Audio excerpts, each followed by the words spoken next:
Magluto tayo ng sinigang ngayon. Sinigang na baboy. Ayan o. Oh, sarap. Masarap yan. Sinigang na baboy dito sa syudad. Ayun ang syudad o. Ito o, sinigang na baboy. Papalambot natin mga 1.5 oras natin na lutuin to para kumatas at mas lalong sumarap ang sinigang na baboy. Masarap yan. Oh, ayun yung mahiwagang kalando. Oh. So, mapagpalang araw sa ating lahat, mga katubig, aking mga ka-reels. If you love this one, share this one, heart react, and continue to follow your katubig, Boss Jerry Abolencia. Thank you. Ayan mga ka-reels, mga katubig. Ang ilalagay ko doon sa baboy, may mahabang sili, kamatis 2 piraso, 2 pirasong gabi, 1 pirasong talong, at 1 bundle ng kangkong. Lasa yung paminta natin, ayan. Yung paminta natin, Boston gamit natin. At yung ating pampasarap, sinigang na original. Tingnan natin kung okay na. Wow, kulong-kulong na. Sarap. Sarap po.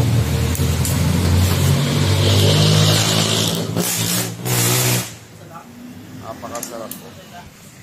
Pang klase.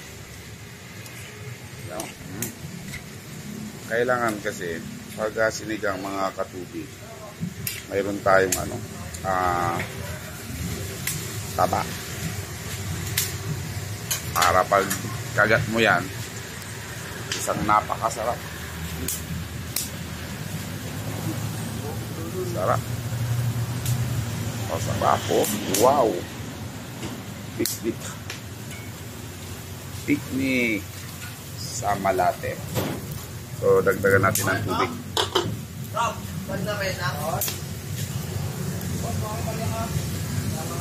Yan. Para mas lalong sumarap. Yan. Tatakpan na natin. So, ang pagluluto kasi, makakatubig natin. Ito muna ako ng aking pineapple juice. Dapat nasa puso mo mayroon kang damdamin pag nagluluto ka para masarap at kumpleto na ang rekado, mas lalong sasarap dahil mayroon kang puso na ginamit sa iyong pagluluto, di ba? Yun ang importante sa atin mga katubig, ang pagluluto, isa puso natin, lagyan natin ng damdamin. Lahat ng ating gagawin kung may damdamin, kung may puso tayo, maganda ang kalalabasan. Katulad lang ng mga pagluluto, pag nilagyan mo yan ng so nakakatipid ako sa aking pagluluto rito. Ayun yung sudad ayan sudad ayan ito yan yan yan, Marian Pure Drops. Water station. Daming mga galon. Yan pa. Daming mga galon sa loob. So, mamaya-maya, update ko kayo sa aking niluluto. Thank you. Lagyan natin ng tubig, dagdagan natin. Rom, lagyan mo ng tubig, Rom. Yan. Para yung tubig, purified water yung ginagamit natin. Sige pa. Sige pa. Damihan mo. Sige lang. Sige. Yan. Sige. Tama na muna. Lagyan mo dyan. Nakita niya naman yung aking mga tubigan dito. Dami. Yun. sabaw. So, ayan, yung mga deliveries ko. Ayan. Kakaalis lang ng isa. So, yung sinigang na baboy natin. Dinagdagan na natin ng sabaw para yung mga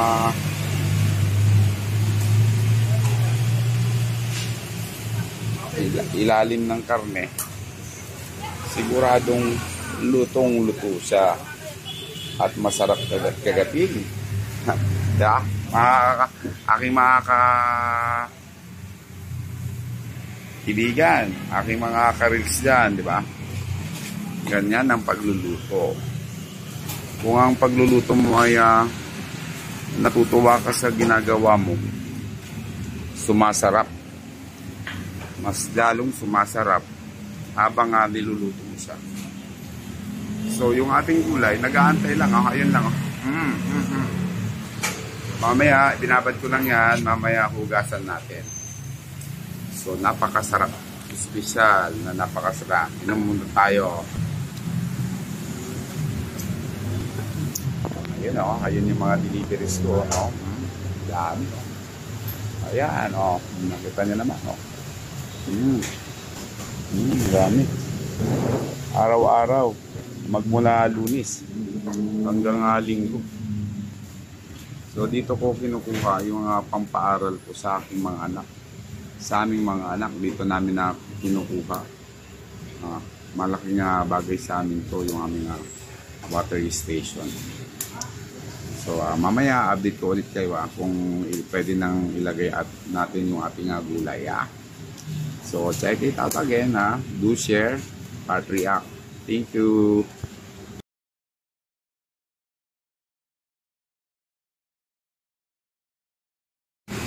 Timplahan na natin. Check natin kung anong lasa. Wow. Sarap. Parang picnic lang talaga. Wow. Ayos na, ayos na. Ayos na, ayos na yung ano niya. Pwede na ilagay yung gulay niya.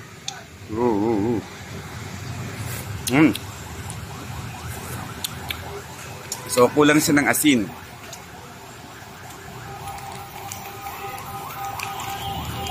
Lagyan muna natin ng konting asin. Yan. Tapos, lagyan natin ng 4 cubes. Yan 4 cubes. Para mas lalong sumarap. Kasi, nilagyan natin ng maraming sabaw. Kaya magdagdag tayo ng lasa ng baboy. Para hindi mawala yung ating lasa ng baboy. Lagyan natin. Lagyan na rin natin yung ating paminta. Paminta mga katubig. Hanggat maaari yung yung pamintang ilagay natin. Yung Boston. Kasi halos walang halong yun dahon. Buto ng papaya.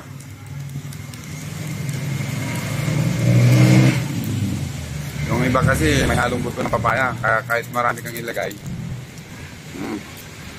Ilagay na natin mga katubig yung ating gabi. Yan gabi. Gabi. Kasan pa rin natin dito. Sa pangalawa. Para double lang double lang hugas, triple ang hugas. Gabi. Hugasan natin. Isa lang kasi ang kamay ko mga katubig Ako lang nagbibideo ng sa akin.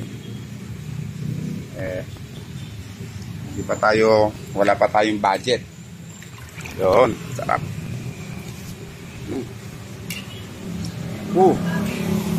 So, nilagyan na natin yung chili na green. Yan sarap. Yan, galing na lagyan na rin natin yung ating talong. Diba, lumapit ka na nga. Lapit na natin yung talong. Yan. Halo-halo na. Ilagay na rin natin yung sitaw.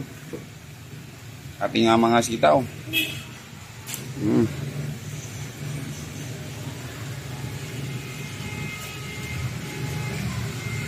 Yun. Yun. Mukhang kulang ng sabaw. Kailangan natin dagdagan ng sabaw, mga katubig, o hindi na? Palagay nyo. Tama-tama lang yan. Hindi na natin dadagdagan ng tubig niya. So, lagyan natin yung sa pangalawang hugas, yung ating talbos. Talbos ng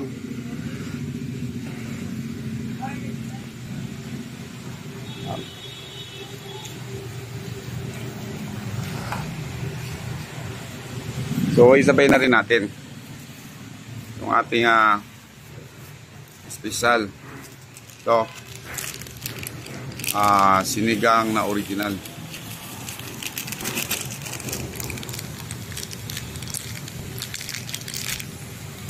Kaya dinagdagan natin ng asin sa konti lang yun. Lagyan na natin lahat. Pag masyadong maasim at masyadong masarap, dagdagan natin ng sabaw. Kasi kumonti yung sabaw niya.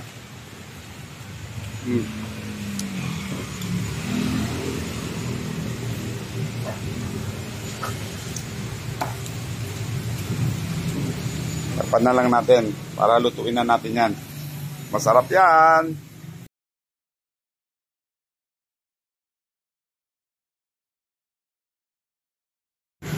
Check na natin kung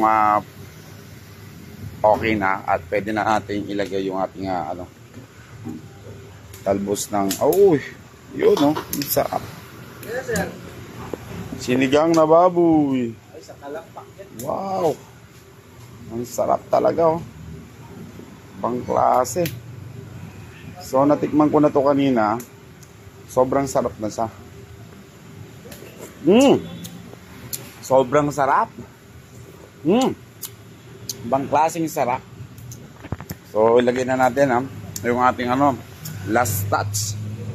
Yung ating kangkong.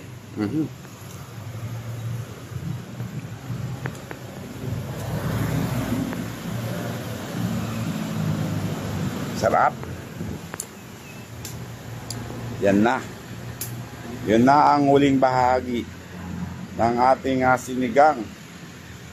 Sinigang na baboy. So, thank you for watching. Share this video and heart react. Thank you so much. Magandang hapon. Magandang tanghali. Thank you. Luto na. Ayos na. Yan Wow, sarap. Sinigang na baboy. Ayun ang lambot Wow, ang sarap. Kain na tayo. Ganda ng kanin. Sarap. Kompleto si Ricardo. So, isang tipak pa lang ulam na mga katubig Nahulog yan Wow, sarap. Napakasarap. Isang napakasarap na luto na naman ni katubig Boss Jerry Abulencia.